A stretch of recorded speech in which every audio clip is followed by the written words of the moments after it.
She chose the man her parents trusted more than me. I nodded and stepped aside. Time passed. Things changed. Now the problem isn't who she's with. It's what she saw me become after she stopped watching. I'm 31 now, but this story starts when I was 27. I'd been dating this woman for 3 years. Met her in graduate school, both of us studying late in the library, bonding over terrible cafeteria coffee, and shared frustration with our thesis advisors. She was brilliant, funny, had this way of making even mundane things feel significant. I thought we were building something real. Her parents never liked me.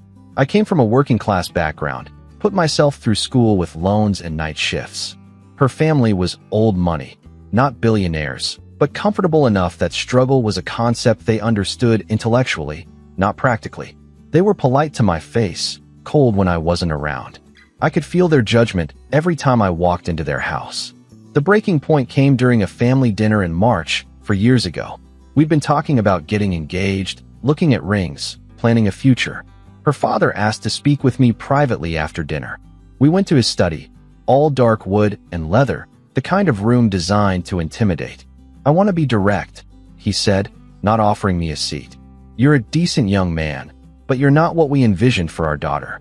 You have debt, limited prospects, and frankly, we're not confident you can provide the stability she deserves." I stood there, hands in my pockets, trying to keep my expression neutral. "I love your daughter. I'm working hard to build a career. We know someone more suitable. A family friend's son, works in finance, well-established. They've known each other since childhood. We believe he would be a better match. Does she know you're having this conversation with me? She will. We wanted to speak with you first, out of respect." Respect. The word tasted bitter. I left that night without saying goodbye to her. She called me an hour later, crying, saying her parents had sat her down right after I left. They'd presented their case. This other guy, his stability, his family connections, how much easier her life would be. Then they'd asked her to make a choice. "What do you want me to say?"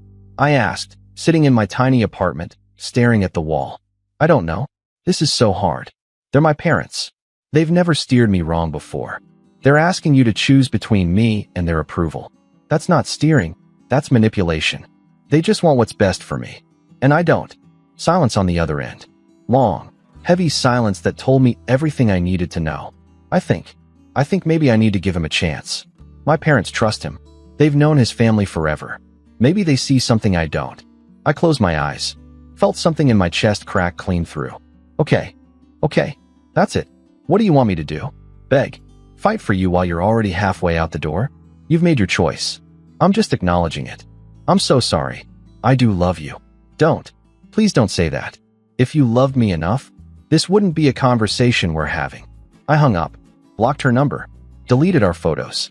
Spent 3 days in a fog of anger and hurt before I decided to channel it into something productive. I'd been working on a software project on the side, a platform for freelancers to connect with clients more efficiently. Had maybe 200 users, barely making enough to cover server costs. After the breakup, I poured everything into it.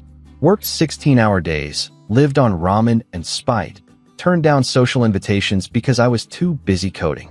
6 months later, my user base hit 10,000. A year after that, a tech company offered to acquire the platform. The number they offered was more money than I'd ever imagined having. I took the deal, invested carefully, and started my next project. Update 1. 2 years after the breakup, I was doing well. Not just financially. I'd found a rhythm to life that felt sustainable. I was consulting for startups, investing in early-stage companies, had moved to a better city for opportunities. Started dating someone new, a woman I met at a tech conference who challenged me intellectually and didn't care about my background. Then I got a message request on social media. From her. My ex. I stared at the notification for a full minute before opening it. "Hey, I know it's been a long time. I heard about your success. Really happy for you. Would love to catch up if you're ever in town." I didn't respond. Deleted the message. But it lodged in my brain, this little splinter of curiosity. What did she want? Why now? 3 weeks later, I was back in my hometown for a friend's wedding. I'd planned the trip carefully to avoid running into anyone from my old life. But the universe has a sense of humor. She was at the wedding. A +1 for a mutual friend. She looked the same but different. Older, obviously, but something else too. Tired, maybe. Less of that spark she used to have. She saw me during the cocktail hour, her face cycling through shock, confusion, and something I couldn't quite place. "I didn't know you'd be here," she said, walking over with a champagne flute clutched like a lifeline. "Friend from grad school. You. Same. Small world. We did the awkward small talk dance. Yes, I was doing well. Yes, the weather was nice. Yes, the bride looked beautiful." She kept glancing at me like she wanted to say something more, but the reception started, and we ended up at different tables. During dinner, I noticed her checking her phone constantly. Her date, the guy her parents had picked, I assumed, wasn't with her. When I asked a mutual friend later, she told me they'd gotten engaged 18 months ago, but the engagement had been called off recently. Details were fuzzy, but apparently, it hadn't worked out. After dinner, she found me near the bar. "Can we talk?" Privately, we walked to a quiet corner of the venue's garden. She was nervous, fidgeting with her clutch, not making eye contact. "I owe you an apology," she started. "For how things ended. For choosing my parents' approval over what we had. That was 4 years ago. We've both moved on. Have we? Because I haven't. Not really." She looked up then, eyes wet. "I made a mistake. The biggest mistake of my life. I spent 3 years with someone my parents loved, and I was miserable. He was exactly what they wanted, stable, connected, appropriate. But he wasn't you. He didn't challenge me, or make me laugh, or understand me. Why are you telling me this? Because I saw what you've become. Everyone's talking about your success, your companies, how you've built this incredible life. And I'm proud of you, but I'm realizing what I gave up. Who I gave up." I took a long breath, choosing my words carefully. "You didn't give me up. You chose something else. That's different. And yeah, I've built a good life, but not because I was trying to prove something to you or your parents. I did it for me. Because after you left, I realized I didn't need anyone's approval to be worth something. I know. I see that now. Do you think there's any chance we could try again? Start over?" "No." The word hung in the air between us. She looked like I'd slapped her. "I'm seeing someone," I continued. "Someone who wanted me when I had nothing to offer but potential and student debt. Someone whose family welcomed me because they cared about who I was, not what I had. And honestly, even if I were single, the answer would still be no. You made your choice based on security and approval. I respect that it was hard for you, but I can't forget that when it mattered, you picked their comfort over our future." Update 2. She started crying then. Not dramatically, just quiet tears rolling down her face. "I understand. I'm sorry. I just needed you to know that I regret everything." I nodded. "I hope you find someone who makes you happy. Really, but it's not going to be me." I walked away, back to the reception, found my friends, and tried to enjoy the rest of the night. But she'd stirred something up, reopened old wounds I thought were fully healed. The next morning, I woke up to 17 missed calls and 30-plus messages. All from her. The messages started apologetic, then got increasingly desperate, saying she'd made a terrible mistake not just 4 years ago, but every day since. That she'd broken off her engagement because she couldn't stop comparing him to me. That she'd been following my career, my life, hoping for a chance to reconnect. I blocked her number, blocked her on every platform I could think of, told myself that was the end of it. It wasn't. 2 weeks later, she showed up at my office. The receptionist called up, confused, saying someone was there to see me without an appointment. When she said the name, my stomach dropped. I went downstairs, found her in the lobby, looking even more worn down than at the wedding. "You can't be here. I needed to talk to you. You block me everywhere, and because I don't want to talk." I was clear about that. "Please, just 5 minutes. That's all I'm asking." Against my better judgment, I agreed. We went to a coffee shop down the street. She ordered nothing, just sat across from me, hands wrapped around an empty cup. "My parents were wrong," she said. "About you, about him, about everything. They wanted me to marry someone who looked good on paper, but they didn't care if I was happy. And I let them control my life because I was too afraid to disappoint them. I'm sorry you went through that. Genuinely. But this isn't my problem to solve. I'm not asking you to solve it. I'm asking for a second chance. To prove that I've learned, that I've grown. You had your chance. You chose. Those choices have consequences." She reached across the table like she wanted to grab my hand, then thought better of it. "The person you've become, successful, confident, independent. I feel like I could have had that life with you. We could have built it together." And there it was. The real reason she was here. Not because she missed me as a person, but because she missed the life she imagined she could have had.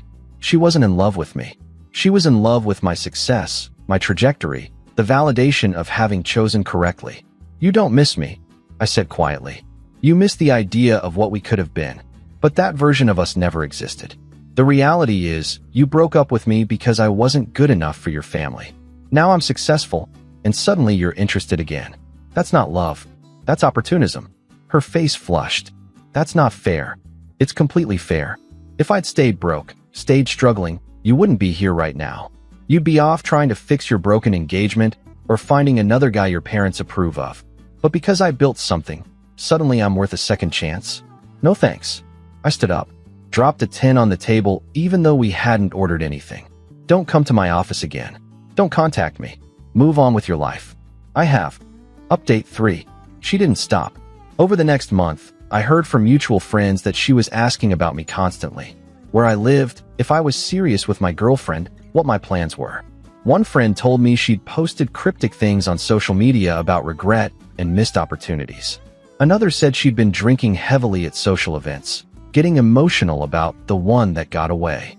It was disturbing, not flattering, not satisfying, just sad and uncomfortable. I'd moved on, built a life I was proud of, and she was stuck in this loop of what-ifs, unable to accept that she'd made an irreversible choice. My girlfriend knew about the situation. I'd told her everything after the wedding, and she'd been supportive but practical. She's grieving a fantasy, she'd said. Not you. The actual you moved on years ago. She was right. The version of me that had loved my ex died the night I hung up the phone and decided to focus on myself. I'd mourned that relationship, learned from it, and built something new. I wasn't that person anymore. 3 months after the office incident, I heard through the grapevine that my ex had moved across the country. Fresh start, apparently. Cut contact with most mutual friends. Her parents were reportedly upset about the move, which gave me a dark satisfaction I'm not proud of but won't deny feeling. My girlfriend and I got engaged around the same time. Simple proposal, no drama. Just two people who'd chosen each other without conditions or family pressure. We set a date for the following spring. I thought about sending my ex an announcement, just to close the loop, but decided against it. She didn't deserve space in my happiness. This wasn't about her anymore. Maybe it never really had been. Final update. It's been 6 months since I've heard anything about my ex. My wedding is in 3 weeks. Life is good, better than I imagined it could be during those dark days after the breakup. My wife-to-be and I are building something real, based on mutual respect and genuine partnership. Sometimes I think about that conversation in her father's study. How small I felt, how powerless. And then I think about where I am now, successful not to prove anything to them, but because I refuse to let their judgment define my worth. The revenge, if you can call it that, wasn't planned. I didn't set out to make her regret her choice. I just lived my life, pursued my goals, and became someone I was proud to be. The fact that she sees it as a loss is her burden to carry, not mine. A mutual friend told me recently that my ex is seeing a therapist, working through her issues with her family and her pattern of seeking external validation. I hope that's true. I hope she finds peace and learns to make choices based on what she actually wants, not what others expect. But mostly, I don't think about her at all anymore. She's a chapter in my story, not the whole book. And the chapters I'm writing now? They're exactly what I want them to be. Edit. To everyone asking if I feel guilty about not giving her another chance. No. Compassion doesn't mean accepting someone back into your life who hurt you. I can wish her well and still protect my peace. Edit 2. For those saying I should have fought harder for her initially, why? She chose her parents' approval over our relationship. That told me everything I needed to know about her priorities. Fighting for someone who doesn't fight for you isn't romantic. It's exhausting.